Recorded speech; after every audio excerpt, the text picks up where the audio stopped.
Hi hello, ഇന്ന് നമ്മുടെ video പാവയ്ക്കയുടെ കയ്പ്പ് എങ്ങനെ കുറയ്ക്കാമെന്നുള്ള കുറച്ച് ടിപ്പുകളാണ്. സാധാരണ നമ്മൾ വീട്ടിൽ പാവയ്ക്കക്കറി വെക്കുകയാണെങ്കിൽ അതിൻ്റെ കയ്പ്പ് കാരണം ഒരുമാതിരിപ്പെട്ട ആളുകൾ ആരും തന്നെ കഴിക്കാറില്ല. അപ്പോൾ നിങ്ങൾ ഈ വീഡിയോ ഒന്ന് കണ്ടു നോക്കിയിട്ട് പാവയ്ക്കക്കറി വെച്ച് നോക്കൂ, കുട്ടികൾക്ക് പോലും ഇഷ്ടപ്പെടും. അപ്പോൾ ഈ വീഡിയോ ഒട്ടും തന്നെ സ്കിപ്പ് ചെയ്യാതെ നിങ്ങൾ മൊത്തമായിട്ട് ഒന്ന് കാണണേ. എന്തൊക്കെയാണ് ടിപ്പുകളെന്നൊന്ന് നോക്കാം നമുക്ക് വീഡിയോയിലേക്ക് പോയി. അപ്പോൾ ഇന്ന് ഞാൻ പാവയ്ക്കക്കറി വെക്കാനായി എടുത്തിരിക്കുന്നത് ഡാർക്ക് ഗ്രീൻ കളറിലുള്ള പാവയ്ക്കയാണ്. ഈ പാവയ്ക്കയ്ക്ക് നല്ല കയ്പ്പാണ്, നമുക്കെല്ലാവർക്കും അറിയാം. അതേസമയം നമ്മളൊരു ലൈറ്റ് ഗ്രീൻ കളറിൽ വരുന്ന പാവയ്ക്കയ്ക്ക് അത്രയും കയ്പ്പ് വരത്തില്ല. അപ്പോൾ ഈ ഒരു പാവയ്ക്കയുടെ കയ്പ്പ് ഞാൻ എങ്ങനെയാണ് കുറയ്ക്കുന്നതെന്ന് കാണിച്ചു തരാം. ഇതിന് ഞാനൊരു 4-5 ടിപ്പുകൾ ഇതിൽ ഉൾപ്പെടുത്തിയിട്ടുണ്ട്. പാവയ്ക്ക കറി വെക്കാൻ മാത്രമല്ല, നമുക്ക് ഉപ്പേരിക്കായാലും അതുപോലെ തന്നെ ജ്യൂസ് തയ്യാറാക്കാനായാലും പിക്കിൾസിനായാലും എന്ത് തന്നെ ആയാലും നമുക്ക് ഇതിലേതേലും ഒരു ടിപ്പ് ഫോളോ ചെയ്താൽ മതി. അതിന് ഞാൻ ആദ്യം ചെയ്യുന്നത് പാവയ്ക്ക നല്ലതുപോലെ കഴുകിയെടുത്തതിന് ശേഷം ഇതുപോലൊന്ന് കട്ട് ചെയ്തെടുക്കുകയാണ് ചെയ്യുന്നത്. നമ്മൾ ഇതുപോലെ കട്ട് ചെയ്തതിന് ശേഷം സാധാരണ എല്ലാവരും ഇതിന് ഉള്ളിലെ കുരു മാത്രമാണ് കളയുന്നത്. അങ്ങനെ കുരു മാത്രം കളഞ്ഞാലും നമ്മുടെ പാവയ്ക്കയ്ക്ക് കയ്പ്പ് നല്ല പോലെ ഉണ്ടാവും. അപ്പം ഞാൻ ചെയ്യുന്നത് കുരുവിനോടൊപ്പം തന്നെ ആ പാവയ്ക്കയുടെ ഉള്ളിലുള്ള ആ ഒരു വൈറ്റിഷ് ആയിട്ടുള്ള ആ ഒരു ലെയർ കൂടി ഒരു സ്പൂൺ ഉപയോഗിച്ചിട്ട് കളയുന്നുണ്ട്. ആ ഒരു വൈറ്റിഷ് ആയിട്ടുള്ളൊരു ഭാഗം കൂടി കളയുകയാണെങ്കിൽ, ആ ഒരു പാടയായിട്ടുള്ളൊരു ഭാഗം കൂടി കളയുകയാണെങ്കിൽ പാവയ്ക്കയുടെ ഒരു കയ്പ്പ് ഒരു പരിധി വരെ നമുക്ക് കുറയ്ക്കാനായിട്ട് പറ്റും. ഇതാണ് ടിപ്പ് നമ്പർ 1. ഇതുപോലെ ഒരു സ്പൂൺ ഉപയോഗിച്ച് അതിനുള്ളിലുള്ള ആ വെള്ള പാട കൂടി നമ്മൾ നല്ലതുപോലെ ഒന്ന് ചുരണ്ടി കളയണം. നമുക്കിത് നൈഫ് ഉപയോഗിച്ച് ചെയ്യാനായിട്ട് പറ്റുകയില്ല. അങ്ങനെ കളഞ്ഞിട്ടെടുക്കുകയാണെങ്കിൽ ഒരു പരിധി വരെയൊക്കെ നമുക്ക് ആ കയ്പ്പ് മാറിക്കിട്ടും.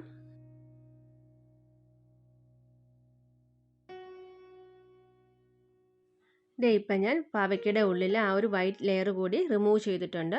ഇനി നമുക്കിത് കട്ട് ചെയ്തെടുക്കാം. ഏത് കറിക്കാണോ നമ്മൾ ഉപയോഗിക്കുന്നത് അതിൻ്റെ അനുസരിച്ച് നമുക്ക് പാവയ്ക്ക കട്ട് ചെയ്തെടുക്കാവുന്നതാണ്. ഞാൻ ഇന്നിവിടെ പാവയ്ക്ക വെച്ചിട്ടുള്ള ഒരു തോരനാണ് തയ്യാറാക്കിയെടുക്കുന്നത്. അതുകൊണ്ട് തന്നെ ഞാൻ വളരെ ചെറുതായിട്ടാണ് പാവയ്ക്ക കട്ട് ചെയ്തെടുക്കുന്നത്. നിങ്ങൾ ഏത് കറിക്കാണോ പാവയ്ക്ക എടുക്കുന്നത് അതിനനുസരിച്ച് തന്നെ നമുക്ക് കട്ട് ചെയ്തെടുത്തിട്ട് ഇനി ഞാൻ പറയുന്ന ടിപ്പുകൾ ഫോളോ ചെയ്താൽ മതി. ഇതിലേതേലും ഒരു ടിപ്പ് ഉപയോഗിച്ചിട്ട് പാവയ്ക്ക കറി വെച്ചെടുക്കുകയാണെങ്കിൽ കുട്ടികൾക്ക് പോലും വളരെ ഇഷ്ടത്തോടു കൂടി പാവയ്ക്ക കഴിക്കുന്നതാണ്. അപ്പം നമുക്ക് അത് എങ്ങനെയാണ് കയ്പ്പ് മാറ്റുന്നതെന്ന് നോക്കാം. അതിനായിട്ട് ഞാനൊരു ബൗളിൽ കുറച്ച് പാവയ്ക്ക കട്ട് ചെയ്തെടുത്തിട്ടുണ്ട്.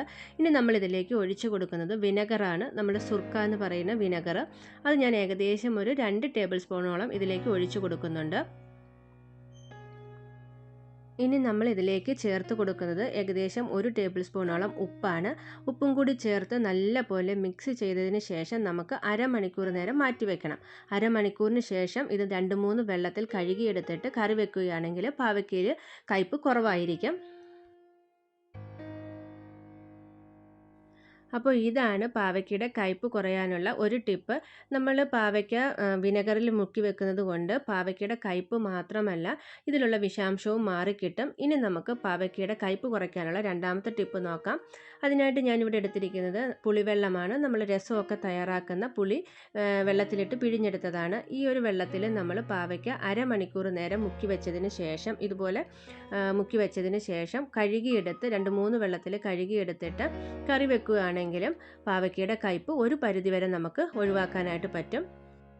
പാവയ്ക്ക ഉപയോഗിച്ചിട്ട് ജ്യൂസൊക്കെ കഴിക്കുന്നവർ ഇതുപോലെ പുളിവെള്ളത്തിൽ പാവയ്ക്ക അരമണിക്കൂർ ഇട്ടതിന് ശേഷം 2-3 വെള്ളത്തിൽ കഴുകിയിട്ട് ജ്യൂസൊക്കെ തയ്യാറാക്കി കുടിക്കുകയാണെങ്കിൽ ആ പാവയ്ക്കയുടെ കുത്തുന്നൊരു കയ്പ്പൊക്കെ മാറിക്കിട്ടും.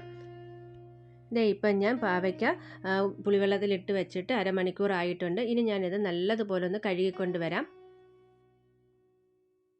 ഇപ്പം ഞാൻ പാവയ്ക്ക 2-3 വെള്ളത്തിൽ നല്ലതുപോലെ കഴുകിയെടുത്തിട്ടുണ്ട്. ഇനി നമുക്ക് ഏത് റെസിപ്പിയാണോ വെക്കുന്നത് അത് നമുക്ക് തയ്യാറാക്കിയെടുക്കാവുന്നതാണ്. ഇനി നമുക്ക് മൂന്നാമത്തെ ടിപ്പ് എന്താണെന്ന് നോക്കാം. ഞാനതിനായിട്ട് കുറച്ച് പാവയ്ക്ക കട്ട് ചെയ്തത് ഒരു ബൗളിലേക്ക് എടുത്തിട്ടുണ്ട്. ഇനി നമ്മൾ അതിലേക്ക് ചേർത്ത് കൊടുക്കുന്നത് ഏകദേശം ഒരു 2 ടേബിൾ സ്പൂണോളം തൈരാണ്. തൈരിന് പകരമായിട്ട് മോര് വേണമെങ്കിലും നമുക്ക് ചേർത്ത് കൊടുക്കാവുന്നതാണ്. അതിനുശേഷം ഞാൻ ഇതിലേക്ക് ചേർത്ത് കൊടുത്തിരിക്കുന്നത് കുറച്ച് ഉപ്പാണ്. ഇതെല്ലാം കൂടെ നമുക്ക് നല്ലതുപോലെ ഒന്ന് മിക്സ് ചെയ്ത് അരമണിക്കൂർ നേരത്തേക്കൊന്ന് മാറ്റി വെക്കണം.